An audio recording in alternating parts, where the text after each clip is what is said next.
औज़ुबिल्लाहि मिनश्शैतानिर्रजीम बिस्मिल्लाहिर्रहमानिर्रहीम। अस्सलामु अलैकुम वरहमतुल्लाहि वबरकातुहू। हर बंदा, मैं ऐसे तो नहीं कहूँगा हर बंदा, लेकिन तकरीबन कोई 90% लोग जो हैं वो आजकल मैदे का शिकार हो रहे हैं, मैदे की अमराज का शिकार हो रहे हैं।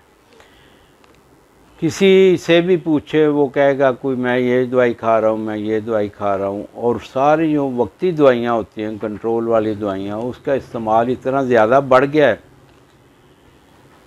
कि छोटे छोटे बच्चों को भी वो दवाई देनी शुरू कर दी लोगों ने। खुद तो खाते ही हैं, कोई कहता है मैं रोज़ गोली खाता हूँ, कोई कहता है दूसरे दिन खाता हूँ, कोई तीसरे दिन खाता है। होता ये है कि बंदा पहले वो गोली जो है वो हफ्ते में एक दफ़ा इस्तेमाल करता है, फिर उसकी ज़रूरत हफ्ते में 2 दफ़ा बन जाती है, फिर उसकी ज़रूरत 3 दफ़ा और 4 दफ़ा, फिर रोज़ पे आ जाते। और ऐसे मरीज़ भी हमारे पास आते हैं जो दिन में 2-2 दफ़ा वो गोलियां इस्तेमाल करते हैं। उनके मुख्तलिफ़ नाम हैं, एलोपैथिक की दवाइयाँ हैं, खाते हैं, सुबह खा लेते हैं, खाने के साथ शाम को खा लेते हैं। यानी एक ऐसा है कि जैसे वो बाड़े वाला काम बन गया है, जब तक वो गोली नहीं खाएंगे दवाई नहीं खा सकते। सोचने वाली बात यह है, क्या मैदे का इलाज ख़त्म हो गया? क्या मैदे का इलाज नहीं हो सकता? क्यों नहीं हो सकता? अल्लाह पाक तो हमारे साथ वादा फरमाया कि मैंने हर मर्ज़ का इलाज दुनिया में भिजवा दिया है सिवाय मौत के। मौत तो एक अटल हकीकत है, तो उसके अलावा जो भी बीमारी है उसका इलाज अल्लाह ने हमें अता फरमाया हुआ है। बात सिर्फ ये है कि हमारी तहकीक में बात नहीं आई इसमें। हाँ, इसलिए हम कह देते हैं ये मर्ज़ ला इलाज है, ये मर्ज़ ला इलाज है। यानी हमारी अक्ल, हमारी सोच, हमारी रिसर्च अभी वहाँ तक नहीं पहुँच पाई जहाँ अल्लाह ने वो इलाज रखा हुआ है। हम कोशिश करेंगे इंशाअल्लाह वो भी मिल जाएगा। अल्लाह पाक तो बहुत सखी हैं, करम नवाज हैं, करीम है, रहीम है। सब कुछ हमारे लिए कायनात में अल्लाह ने इंसानों के लिए बनाया और इंसान को अपने लिए बनाया। इसमें देखना ये चाहिए कि मैदा ख़राब क्यों होता है,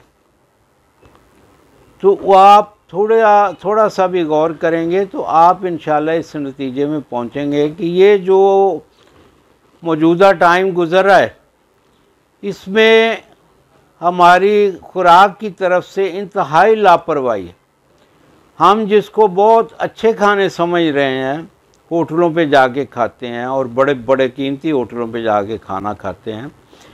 यकीन कीजिए ये आपके लिए उतने ही मुज़र हैं जितनी जिनकी कीमत है, उतने ही ये मुज़र होते जाते हैं।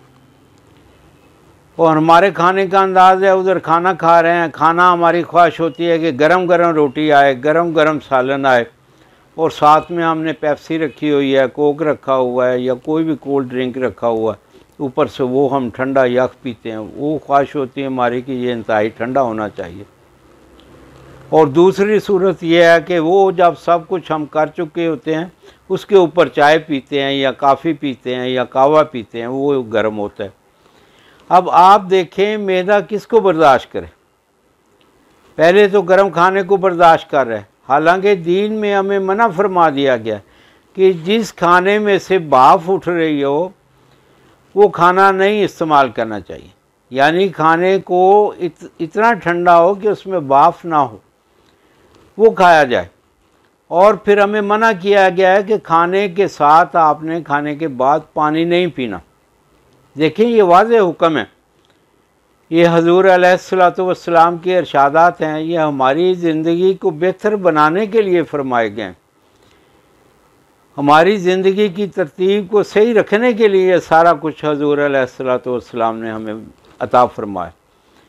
हमारी बदबख्ती है ये है कि हमारी दीन पे नज़र नहीं है, हमारी रिसर्च नहीं है, हम दुनियादारी में लगे हुए हैं और दुनिया की लज्जतों में हम खो गए। हम आपस में जब दोस्त बैठते हैं तो कहते हैं आज खाना कौन से होटल में खाना है। वो कोई ये कहता है ये वो फ़लाँ होटल जो है बहुत अच्छा है, फ़लाँ का ज़ायका बहुत अच्छा था, फ़लाँ का। आप सोचें ज़ायके किन चीज़ों से बनते हैं? मिसाल के तौर पे आप गोश्त खा रहे हैं, गोश्त तो गोश्त है, वही घर में पकता है। अगर उसमें इजाफ़ा करते हैं हम जायकों का, तो किस चीज़ से जायके आते हैं? यकीनन उनमें केमिकल डाले जाते हैं, उनमें मसाले डाले जाते हैं जो हमारी ज़िंदगी के लिए इंतहाई मुज़र होते हैं। खाना तो जितना सादा खाएंगे उतना ही हम कंफर्टेबल रहेंगे, और जितना खाना हम कम खाएंगे, खाने का देखें, खाने का असूल भी अता फरमाया गया हमें कि अपने पेट के 3 हिस्से करें। एक हिस्सा खुराक से भरें, एक पानी से और एक हवा से। आप देखें, जिस बंदे की खुराक एक चपाती है, वो अगर उसका 1/3 खाएगा, तीसरा हिस्सा खाएगा, तो वो कैसे बीमार होगा? उसकी भूख तो अभी बाकी है। और देखें, भूख लगे जिस बंदे को और वो कम खाए, ये सेहत है, यही सेहत की अलामत है, और यही अपनी सेहत को बरकरार रखने का बेहतरीन नुस्खा है कि आपको भूख ज़्यादा है, आप अपना कम खाएं, उस तरीके से खाएं, इंशाअल्लाह ताला कोई बीमारी आप पे अटैक नहीं करेगी। और दूसरा हमारा रिवाज ये बना हुआ है कि इधर हमने खाना खाया, ऊपर से फ्रूट आ जाता है, खाने के बाद हम फ्रूट खाना शुरू कर देते हैं। देखें, खाने के बाद कोई चीज़ खाना जो है वो इंतहाई नुकसानदेह। किसी ने हकीम लुकमान साहब से पूछा था कि मुझे कोई नसीहत करे। आपने फरमाया कि खाने के बाद कभी ना खाएं, इसका कोई इलाज नहीं है। लेकिन आजकल देखें, हमारा तो तरीका ही ये चल रहा है, खाने के बाद ही हम चाय पीते हैं जो कि मुकम्मल एक खुराक है। खाने के बाद ही हम बोतल पीते हैं कि जिसमें इतनी ज़्यादा कैलोरीज़ होती हैं। खाने के बाद हमें कहीं और से दावत मिल जाती है तो हम खा लेते हैं। आज मैं एक इंतहाई सादा और आसान सा नुस्खा आपकी खिदमत में पेश करूँगा। आप आजमाएँ, उसको करके देखें, तो फिर आपके मुंह से इंशाअल्लाह, आपके दिल से मेरे लिए दुआएं निकलेंगी।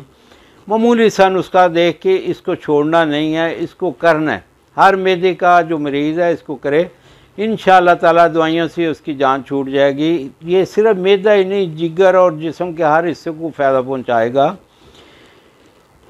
एक आपने खाली प्याली लेनी है, उसमें 2 चम्मच ज़ैतून के तेल 2 चम्मच डाल लें, उसमें 2 चम्मच छिलका इसबगोल डाल लें, और लीमू के चंद कतरे उसमें डाल लें, और 1 चुटकी कलवंजी की उसमें डाल लें। सारी चीज़ों को खूब मिक्स करें, और ये आपने दिन में 1 दफ़ा इस्तेमाल करना है। अगर ज़्यादा आपको तकलीफ़ है, दिन में 2 दफ़ा इस्तेमाल करें और इसका फ़ायदा देखें। इंशाअल्लाह ताला ये मामूली, जिसको हम समझ रहे हैं ये मामूली सा नुस्खा है, 1-2 चीज़ों पे मुनहसर है, तो आपका फ़ायदा कितना करता है। आप आज़माएँ और मेरे लिए दुआएं फरमाएं। मैं आपके लिए दुआगो हूँ। अल्लाह आपको खुशियाँ अता फरमाए और खुशियाँ तकसीम करने वाला बनाए। आमीन सुम्मा आमीन।